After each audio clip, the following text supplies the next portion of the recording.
이제 중소기획사나 1인으로 혼자 하는 사람들은 보통은 하고 싶은 걸 하는 회사가 많거든요. 그러니까 뭔가 체계가 없고, 그러니까 중소에서 내서 안 되는 게 아니라 들어가는 돈은 따지고 보잖아요. 제작비는 별반 차이가 없어요. 마케팅적인 거는 인프라도 있고 그러니까 당연히 다르겠지만 컨텐츠를 만듦에 있어서는 중소든 대형 기획사든 전 잘 만들 수 있다고 생각을 하거든요. 지금 시장에 이번 연도에 활동하고 있는 가수들 사이에 없는 건 뭐지? 그거를 소비자가 원하고 있는가? 고객의 니즈에서 먼저 출발을 네, 한다. 그게 제일 중요한 포인트인 것 같아요.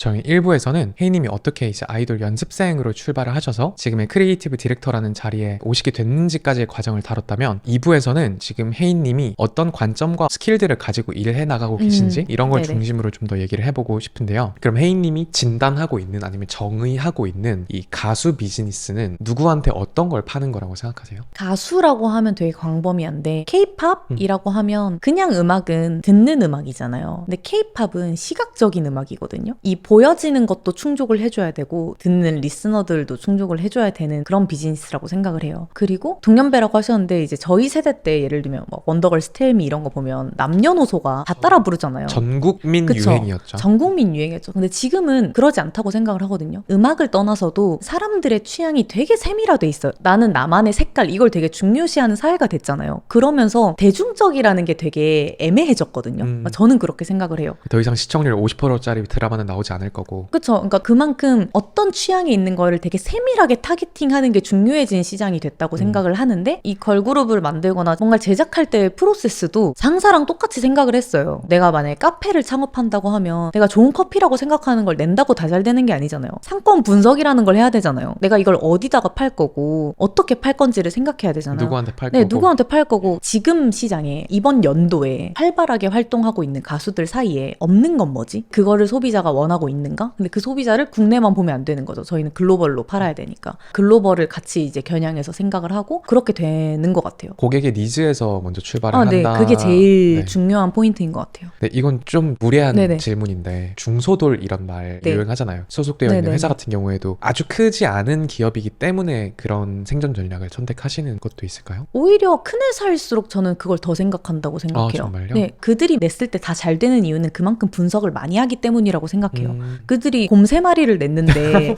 뭐 잘 되는 건 아니잖아요. 네. 그만큼 그 시장에 대해서 잘 이해하고 있는 사람들이 많기 때문에 좋은 컨텐츠가 나와서 잘 되는 거라고 생각하지, 큰 회사에서 낸 게 무조건 잘 되는 전 아니라고 생각을 해요. 큰 회사에서 소비자의 흐름을 파악하지 않고 그냥 물량으로 어떻게 한다고 네. 잘 될 수 없는 그쵸. 시대다. 네네네. 지금은. 근데 이제 중소기획사나 1인으로 혼자 하는 사람들은 보통은 하고 싶은 걸 하는 회사가 많거든요. 그러니까 오히려 이 노래 좋은데 해. 그러니까 뭔가 체계가 없고 나 친한 뮤비 감독, 나 친한 누구 이렇게 많이 해요. 중소일수록 사실 그렇게 많이 해요. 그러니까 중소에서 내서 안 되는 게 아니라 들어가는 돈은 따지고 보잖아요. 제작비는 별반 차이가 없어요. 마케팅적인 거는 인프라도 있고 뭐도 하고 그러니까 당연히 다르겠지만 컨텐츠를 만듦에 있어서는 중소든 대형 기획사든 전 잘 만들 수 있다고 생각을 하거든요. 그렇기 때문에 더 고민을 많이 하려고 했죠. 전 방금 해주신 얘기가 되게 인상적이었던 게, 상대적으로 규모가 작은 회사일수록 더 이제 블루오션을 찾고 틈새 시장을 찾아서 이렇게 하려고 노력할 것 같은 저는 이미지가 있었는데, 오히려 하고 싶어 하는 거 하는 분들도 많고. 훨씬 많죠. 그러니까 저는 잘 되는 회사들이 많았으면 좋겠어요. 잘 되는 그룹도 더 다양했으면 좋겠는데 조금 더 귀를 많이 기울이면 다양해질 수 있다 생각을 하거든요. 저희 회사 대표님도 나이가 어리세요. 그러니까 저보다 어리셔가지고 그래서 그런 거일 수도 있는데, 저희는 되게 서로 소통을 많이 하거든요. 대표니까 그냥 원하는 거 할 수 있잖아요. 뭐 내 돈 내고 내가 하는 건데. 근데 어쨌든 이게 잘 돼야 되는 거잖아요. 그래서 같이 이야기했을 때 혜인 씨가 봤을 때는 뭐가 더 나은 것 같냐 이렇게 이야기하면서 직원들 이야기, 실무진 이야기에 좀 귀를 기울여 주는 거, 이게 생각보다 되게 어렵나 봐요. 전 대표를 안 해봐서 모르는데 그냥 시키면 시킨 대로 하는 거지 어디 직원이 약간 이런 업무 분위기도 되게 많대요. 왜냐면 이 업 특성상 정답이라는 게 없다 보니까 결정자가 난 이거 하면 대박 날 것 같아라고 확신하면 거기다 반기들기가 쉽지 않은 거죠. 왜냐면 안 됐을 때 본인이 그 말을 꺼낸 사람이 책임질 수 없잖아요. 책임을 지지 않기 위해서라도 보통 입을 다무는 습관들이 있는 회사들이 많다고 하더라고요. 근데 저희 회사는 그냥 좀 다 편하게 이야기해요. 서로. 이 K-팝이라는 산업도 예전에는 굉장히 감각과 직관, 특히 어떤 디렉터라던가 프로듀서 개인에게 많이 의존하는 느낌이었잖아요. 그랬는데 앞으로의 이 산업 같은 경우에는 고객이나 시장에 대한 분석이 좀 더 중요해질 수도 있다고 생각하시나요? 그쵸. 근데 그 분석 자체가 사실은 추상적인 거여서 뭐 숫자로 낼 수가 없잖아요. 주관적이고. 네, 주관적이고. 그래서 그 감은 여전히 중요하다고 생각을 하고 그거에 플러스 조금 더 분석적인 태도는 필요하다. 그 분석적인 태도를 좀 더 구체적으로 풀어서 예시로 설명해 주실 수 있을까요? 제가 제작을 할 때 회사 사람들을 제외하고서도 되게 많은 스텝들을 붙였어요. 이제 외주 사람들도 테스트를 진짜 많이 봤어요. 작게는 어떤 헤어 메이크업 스텝이 어울리는지 되게 다양한 스텝들을 해보고 이제 같이 소통해서 객관적으로 누구랑 했을 때가 제일 빛나 보이는 아티스트를 만들어주는가를 놓고 되게 디테일하게 선정을 했었거든요. 그런 것들 또한 데이터 기반의 어떠한 것이라고 저는 생각을 해요. 그러니까 이거를 이제 팔아야 되는 층이 10대, 20대 여자면 그 당사자의 얘기도 들어보고 저희 회사 직원들이 다 나이가 어려요. 봤을 때 뭐가 예뻐? 이렇게 같이 얘기해보고 하면 그들의 니즈에 제일 맞는 세팅을 하려고 노력을 했었던 것 같고 음악 같은 경우에도 다 같이 좀 들어보거든요. 정말 신기한 게 셀리스트가 나오잖아요. 그러면은 이게 여성향의 노래다, 남성향의 노래다라는 게 나와요. 진짜로 직원들이 해보잖아요? 비슷해요. 여자들은 보통 이런 노래들을 좋아하고 남자들은 보통 이런 노래를 좋아하고 이런 게 좀 갈려요. 그러니까 그런 것들도 트랙리스트 안에서 밸런스를 찾아서 한다던가 그런 부분에서도 신경을 많이 쓰고 있는 것 같고 어쨌든 이 K-팝 비즈니스의 고객은 팬분들이잖아요. 그분들의 어떤 본질적인 니즈가 있고 뭘 충족시켜 드려야 된다고 생각하세요? 이거는 생각이 계속 바뀌어왔던 것 같긴 한데 예전에는 무대에 있는 걸 좋아한다고 생각을 했거든요. 당연히 그게 1순위이긴 할 텐데 그걸 제외하고서도 사람 자체의 매력 있잖아요. 맞아요. 그걸 되게 중요하게 생각한다고 생각이 들고 그 사람끼리 나오는 그 케미라고 하잖아요. 그러니까 그런 관계성에서도 코어적인 부분이 형성이 된다고 생각을 하고 결국에는 이제 친구들의 춤 실력, 노래 실력뿐만이 아니라 성격적인 부분, 그 캐릭터적인 부분 또한 이 시장에서 굉장히 경쟁력 있는 어떠한 요소가 된다고 생각을 해요. 그러니까 좀 더 이전보다 복합적인 매력을 이제 전달해야 맞아요. 되는 그런 산업이 좀 됐다 볼 수 있겠네요. 그러니까 오디션 프로그램을 하면서 더 잘 느껴졌던 거죠. 거기 정말 노래 잘하고 춤 잘 추는 친구들이 정말 많은데 방송이 어떠한 캐릭터로 비춰졌느냐에 따라서 맞아요. 이 친구의 서사가 이렇게 그려져 나가기도 하고 또 서사까지 아니더라도 뭔가 되게 웃긴 캐릭터가 된다거나 이런 게 다 이제 만들어지잖아요. 그런 것들을 보면서 또 느끼고 드라마나 영화 같은 거 보면서도 초미녀만 주인공을 하던 시대는 끝났잖아요. 굉장히 개성 있고 매력 있는 페이스도 되게 그 역할에 몰입했을 때 예뻐 보이고 하는 것처럼 사람들이 이제는 내면까지도 되게 잘 보는 것 같아요. 말투 하나에도 매력을 느끼니까 사실 뭐 소통도 너무 중요해졌고.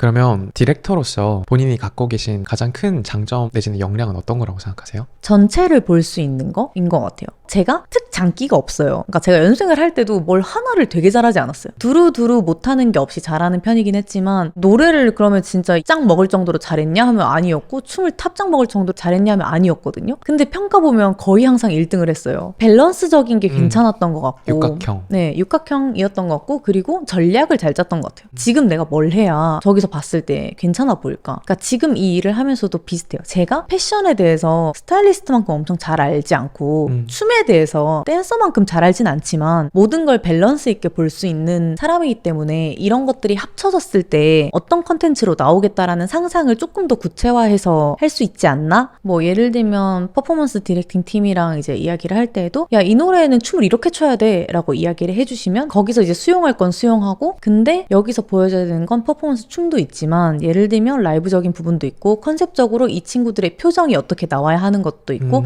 이 티키타카에서 나오는 케미도 있고 이 가사가 표현됐을 때 나오는 매력도도 중요하고 미술적으로 비디오에서는 이렇게 표현될 거기 때문에 여기는 이래야 하고 그랬기 때문에 이렇게 되면은 더 좋을 것 같아요. 뭐 이런 식으로 설명을 할 수 있다던가 모든 걸 좀 연결해서 생각할 수 있고 그거를 실물을 보는 이제 당사자들이 납득할 수 있게 잘 설명을 해야 되는 위치거든요. 제가 온갖 부서랑 다 엮여 있어서 설명하지 않으면 누가 납득하지 않은 일을 하겠어요. 납득하게끔 하는 게 되게 중요한 업무이기 때문에 말씀하신 것처럼 굉장히 다양한 부서들의 입장을 조율하고 뭔가 반대하거나 이거는 좀 아니야 라는 말을 되게 잘 해야 되는 직업이잖아요. 맞아요. 그런 불편하거나 어려운 이야기를 할 때 혜인님만의 어떤 팁이나 왜냐면 사회생활 만렙 약간 이런 느낌이 좀 있다 보니까 사실 말렙은 아닌데 저는 무거운 분위기 만드는 걸 별로 좋아하진 않아요. 특히나 현장에서는 그 무거운 분위기 이꼴 결과물로 나올 때가 많아서 어려운 이야기도 되게 밝게 말할 수 있어야 한다고 생각을 하거든요. 좀 위트 있는 센스가 하기 힘든 거여서 귀한 거라고 생각이 맞아요. 들어요. 그러니까 그게 좀 습관이 되면은 그러니까 그 사람도 그 말을 꺼내기가 조금 더 쉬워지는 것 같아요. 그러니까 내가 말을 꺼낼 때마다 무거워지면 점점 말을 꺼내는 것도 어려워지잖아요. 나를 위해서도. 네, 그렇죠. 너를 위해서도 내가 이 말을 해도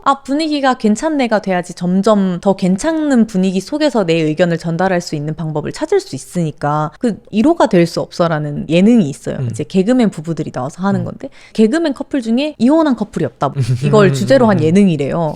개그맨 분들이 되게 위트가 넘치시잖아요. 그게 그만큼 갈등을 해결하는 요소에서 모든 걸 웃음으로 넘길 수는 없지만 되게 사소한 것들은 웃다 보면 해결이 되는 것들도 있다라는 생각이 들기도 해가지고 진지하게 할 때는 진지하게 하지만 진지한 거 이꼴 화가 난 건 아니거든요. 따뜻하게 진지할 수 있단 말이에요. 나도 일하기 편하고 나도 좀 행복하게 일하고 싶지만 상대도 일하기 편하고 행복하게 일했으면 좋겠어서 그런 부분들을 저도 많이 학습하려고 노력을 하고 있고 앞으로도 그 기능을 제일 많이 발달시킬 예정입니다. 근데 진짜 계신 회사의 분위기가 이것도 선입견이지만 소위 우리가 상상하는 탑다운 야 이렇게 해 그런 구조가 전혀 아니고 정말 각 파트, 퍼포먼스, A&R, 네. 그다음 뭐 비주얼 그 모든 팀들을 유기적으로 맞물려 돌아가는 그런 느낌이 맞아요. 좀 있는 것 같네요. 저희 회사가 유독 다친 사람이 없어요. 그러니까 되게 감사한 부분 중에 하나인데 각자의 파트가 있잖아요. 그러니까 사실은 이거 내 파트야 건들지 마 라고 할 수도 있는 거거든요. 왜냐면 정답은 없으니까.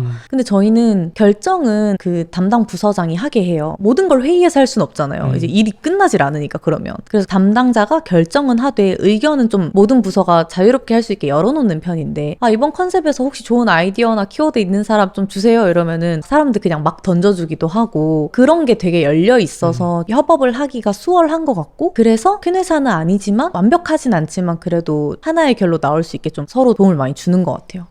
사실 최근에 혜인님이 좀 많이 주목을 받으시면서 한편으로는 저도 좀 조심스러웠던 게 혜인님은 그렇지 않더라도 사람들이 아이돌 출신 디렉터가 탄생시킨 아이돌 이렇게 그렇죠. 이제 이게 되게 그냥 극적이니까 그런데 되게 함께 일하는 분들을 소중하게 생각하고 같이 일하기 좋은 동료들로 생각하시는 것 같아서 네. 저희가 피지컬 앨범을 딱 넣으면 되게 많은 이름이 써 있어요. 사실 저는 그중 하나거든요. 근데 뭔가 제 서사가 재밌다 보니까 또 인터뷰 요청을 뭐 하다 보면은 뭔가 계속 혼자 만든 인간처럼 그렇게 되는 게 너무 부담스럽고 막 아무리 말을 해도 그런 부분들이 계속 편집이 되는 게 약간 꺼려졌던 것들도 있었거든요. 그래서 여기서 또 말하면 써주신다고 하니까 그런 부분들도 말을 하고 싶었어요. 그럼 지난 이 업계에 몸담은 한 13, 14년 요 정도의 시간 동안 가장 많이 스스로 변화한 지점은 어떤 거라고 생각하세요? 제일 크게 바뀐 건 제가 제 이야기를 할 수 있게 된 거? 원래는 제가 눈치를 많이 봤다 그랬잖아요. 내 딴에는 배려를 한다고 노력했는데 그게 오히려 더 꼬일 때가 정말 많더라고요. 쉽게 생각해서 너 매운 거 못 먹어? 물어봤으면 못 먹으면 못 먹는다고 하면 되는데 얘가 잘 먹었으면 하는구나. 잘 먹어. 한 다음에 이제 먹는데 못 먹는 거 보이면은 상대도 불편한 거죠. 못 먹으시면 억지로 먹고 있네? 그러니까 이런 불편한 감정을 선물하는 게 돼버리는 거죠. 이런 상황이 생긴다거나 나랑 맞는 진짜 진정한 내 사람이 왜 없지라고 생각했던 시절이 있었는데 이제 성인이 되고 어느 순간 성격이 바뀌게 되면서 스스로에 대해서 좀 하나하나 되게 작은 거 뭐 먹을래? 뭐 이런 사소한 것부터 좀 솔직해질 수 있게 되다 보니까 진짜 나랑 맞는 사람들로 내 주변이 채워지는 거예요. 그러니까 그전에는 그럴 수 없었던 게 내가 나를 안 보여줬으니까 나랑 맞는 사람이 없죠. 나부터 지금 중심이 없는데 내가 존재하지 네, 않으니까. 내가 존재하지 않는데 그러니까 내가 이제 나에 대해서 뭔가 명확하게 정의를 하고 솔직하게 조금씩 이런 연습을 하기 시작하면서부터는 작든 크든 많든 적든 나랑 맞는 사람들로 채워지고 뭐 내 말에도 일관성이 있게 되고 그러니까 그게 되게 중요한 포인트인 것 같아요. 일관성. 제 지인들도 보면 되게 성격이 다양한데 일관성 있는 사람들이 많은 것 같고 강약약강 이런 거 있잖아요. 에이. 그런 사람이 없어요. 똑같아요. 그걸 보면 제가 그런 사람들 되게 좋아하는 것 같아요. 혜인님 지금 뵈면서 말을 잘하신다라는 생각이 드는데 그 말을 잘한다는 게 내가 생각하는 바가 명확하고 그것을 지지할 수 있는 어떤 근거 구성하는 논리가 항상 존재하시는 것 같긴 하거든요. 이건 어떻게 형성된 걸까? 이 역량은 저는 일단 일기 쓰는 걸 되게 좋아했고 근데 그 일기장에도 보통은 있었던 일을 쓰잖아요. 지금 네. 생각해보면 진짜 특이한 건데 저는 있었던 일을 쓴 적이 거의 없거든요. 내가 그날 하는 일에 대한 생각이 뭔지를 썼어요. 그러니까 뭐 예를 들어서 친구란 뭘까에 대해서 생각을 했으면 그거에 대한 생각을 막 썼거든요. 그렇게 기록을 하나씩 하다 하다 보니 이제 글로 쓰면서 나는 약간 이렇게 생각하는구나 하는 게 조금 더 명확하게 나에 대해 정의할 수 있는 것들도 많아진 것 같고, 이제 연습생 때는 어쩔 수 없이 이제 환경에 제약이 있다 보니까 할 수 있는 게 많이 없다 보니까 책을 많이 읽었는데 그거 읽다 보면서 또 생각이 많이 드니까 제가 또 소설을 좋아하는 편이어서 뭔가 상상하면서 하다 보니까 또 그런 것들이 쌓이는 것 같고. 좋아하셨던 책 어떤 책이었을까요? 뭐 사실 매번 다른데 하루키 책을 굉장히 선호하는 편인데 그거 말고도 좀 되게 특이한 시선으로 보는 책들이 있잖아요. 그러니까 좌안이라는 책이랑 우안이라는 책이 있는데 혹시 아세요? 아니요, 몰랐어요. 그러니까 이게 남자의 시점에서 본 서술자가 다른. 네, 서술자가 다른. 그러니까 이런 게 재밌는 거예요. 뭔가 같은 이야기인데 누구의 관점에서 이야기를 서술하느냐에 따라서 이게 이렇게까지 다른 이야기가 될 수 있구나 하는 그런 좀 상상력을 좀 불러일으키는 책들을 좀 좋아하는 것 같아요. 네, 방금 하루키 얘기하시니까 네네. 색채를 잃은 다자키스 크루와 그가 네네네. 순례를 떠난 해가 네네. 생각나는데 상대적으로 색채가 네네. 옅으셨던 시절도 있었고 지금은 색깔이 강한 분이 네네네. 되셨으니까 이게 제가 지금까지 좀 대화를 하면서 느낀 게 사실 제가 좀 과거 이야기를 네네. 초반에 많이 여쭤본 것 같아요. 뭐 프로듀스 네네네. 101이나 근데 혜인님은 과거에 그렇게 많은 생각이나 의미를 계속 하면서 살아가시는 분이라기보다는 현재랑 미래에 더 집중하시는 분인 것 같다. 네, 맞아요. 현재는 사실 집중하는지도 모르고 있고, 왜냐면 미래를 위한 현재를 살고 있으니까 보는 건 계속 미래인 것 같아요. 조금 더 앞으로 계속 보면서 걸어나가려고 하는 게 있어서 지나간 걸 잘 생각을 안 하거든요. 사실 생각해본 적도 많지 않아요. 이렇게 질문 받았을 때 생각하고 하는데, 근데 어찌됐건 명확하게 보여졌던 것들에 대한 이야기를 해야 좀 자료화면으로 쓸 수 있는 그쵸. 것들도 많고 하다 보니 그런 거에 대한 질문이나 인터뷰를 많이 받는 편인데, 이제 그런 게 항상 좀 아쉽더라고요. 뭔가 계속 대과거에 대한 얘기를 과거에 해서 그 과거에 대한 얘기를 현재에서 이게 또 과거가 돼서 그쵸. 그 얘기를 또 하게 되는 무한 이 루프. 무한 루프. 그럼 혜인님은 원래 어떤 대화를 통해서 앞으로 나아가는 일을 찾으신 분이세요? 저는 그걸 좋아하고 그런 대화를 좋아하는 사람이랑 좀 잘 맞는 것 같아요. 예를 들면 저랑 같이 활동을 했었던 친구들도 야 우리 옛날에 이랬는데 이런 대화를 많이 하는 친구들이 있잖아요. 그쵸. 저는 오래 못 보거든요.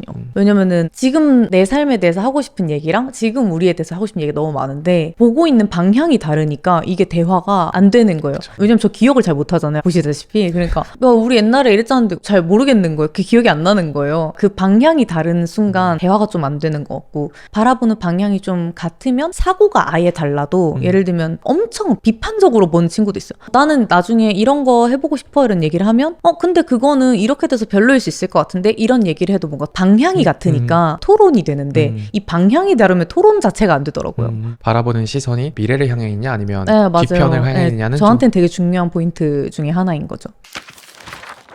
아까 나를 지켜보는 타인의 시선 이런 얘기들 했었잖아요. 근데 혜인님이 아주 정식으로 가수로 데뷔를 하시진 않았지만 팬들이 있잖아요. 혜인님 네네. 개인의 팬들. 그분들을 생각하면 좀 어떤 생각이 드세요? 일단 미안한 마음이 제일 큰 것 같고, 왜냐면 그러니까 자식이 부모님한테 기다려, 좀만 기다려, 나 취업할 거야, 약간 이런 느낌이에요. 그러니까 기다려달라는 말을 많이 했는데 정말 의리 있게 다 기다려줬는데 계속 기다리라고 하는 거잖아요. 그러니까 사실 팬이라고 하는 거는 무한정 사랑을 주는 어떤 특이한 집단이라고 저는 생각을 하거든요. 저는 그렇게 해본 적이 없어요. 저는 누구의 팬을 해본 적이 없는 사람이어서 덕질, 네, 그 마음이 뭔지 감히 완벽하게 이해할 순 없지만 어쨌든 근본적인 원래 본질을 보면 행복하려고 팬 활동을 하는 건데 그 사람들이 내 팬을 해서 행복할까? 계속 기다리라고 말만 하고 맨날 막 내 억울함 풀어주려고 막 여기저기 돌아다니고 이런 게 좀 미안한 거예요. 그래서 그거에 대한 걸 한 번은 해소시켜주고 싶다 하는 마음도 있어요. 그러면 엔터테이너 플레이어로서도 아직 뭔가 중단됐다거나 이런 건 전혀 네네. 아닌 거고. 왜냐면 제가 생각할 때 이 일은 제가 조금 더 나이가 들어도 할 수 있는 일인 것 같아요. 근데 이 나이 때만 할 수 있는 일들도 있잖아요. 물론 이 디렉터로 하고 있는 업이 되게 잘 풀리고 있으니까 뭐 여기로 전향하는 것도 하나의 길일 수 있지만 길게 봤을 때 내가 디렉터로 성공하는 게 그럼 꿈이었는가를 놓고 보면은 그건 또 아니었다고 생각을 하거든요. 물론 제 꿈 중에 하나이긴 했어요. 그 기회가 생각보다 너무 일찍 와서 온 기회를 놓치지 않고 이렇게 샥 잡았을 뿐인 건데 네. 또 뒤에는 어떻게 될지 모르는 것 같아요. 그러니까 그런 플레이어로서의 활동을 하고 싶어 하시는 배경에 그분들의 존재도 있는 거고. 그쵸. 왜냐면 사실 안 보는 듯 하지만 다 보거든요. DM을 주시거나 혹은 이제 커뮤니티 페이지 같은 데 이제 글을 쓰시기도 하는데 응원을 해주세요. 제가 지금 하는 일에 대한 것들도 엄청 응원을 해주는데 그러니까 되게 멀리 있지만 가까운 친구 같고 어떨 땐 가족보다 더 가족 같고 나에 대해서 잘 모르지만 되게 잘 알고 있는 되게 되게 특이한 그러니까요. 네, 집단이거든요. 이제 푸듀했던 시점이 아까도 이야기했지만 저희가 한 10년 전이잖아요. 그때부터 지금까지는 정말 긴 시간을 저랑 함께 보내준 사람들이라고 생각을 하거든요. 그래서 그 사람들이 일단은 행복했으면 좋겠고 그 사람들이 행복하게 하는데 제가 뭔가 더 할 수 있는 게 있다면 더 하고 싶은 것도 있고 그런 마음이 항상 드는 것 같아요. 그러니까 고맙고 미안하고 행복했으면 좋겠고. 그러면 앞으로 혜인님의 커리어 정말 재밌는 일들이 많이 일어날 것 같고 스스로도 그 가능성을 다 이제 열어두고 계시니까요. 뭐가 될지를 여쭤보진 않겠지만 혜인님이 혜인님 스스로의 미래에 대해 가장 믿고 있는 한 가지가 있다면 뭔지. 저는 좀 시작할 때 에너지가 좋은 스타일이라고 생각을 해서 작심삼일 에너지라고 하잖아요. 그거로 되게 열심히 해가지고 또 뭔가 새로운 일을 하게 된다면 뭐가 될진 모르겠지만 좋은 모습을 제 주변 사람들이나 대중분들한테 보여드리고 싶고 지금까지 쭉 얘기했던 것처럼 저만의 가치관과 제가 생각하는 제 모습으로 살 수 있게 계속 노력하면서 살아가는 거 그게 제가 원하는 제 미래인 것 같아요. 계속 저답게 생각하고 사고 하면서 선택하고 또 선택을 했다면 책임지면서 살아나가는 삶의 자세로 뭔가를 하지 않을까. 응원하겠습니다. 네, 감사합니다. 네, 오늘 그럼 긴 시간 함께 해주셔서 감사하고 너무 즐거운 대화였습니다. 저도요. 감사합니다. 감사합니다.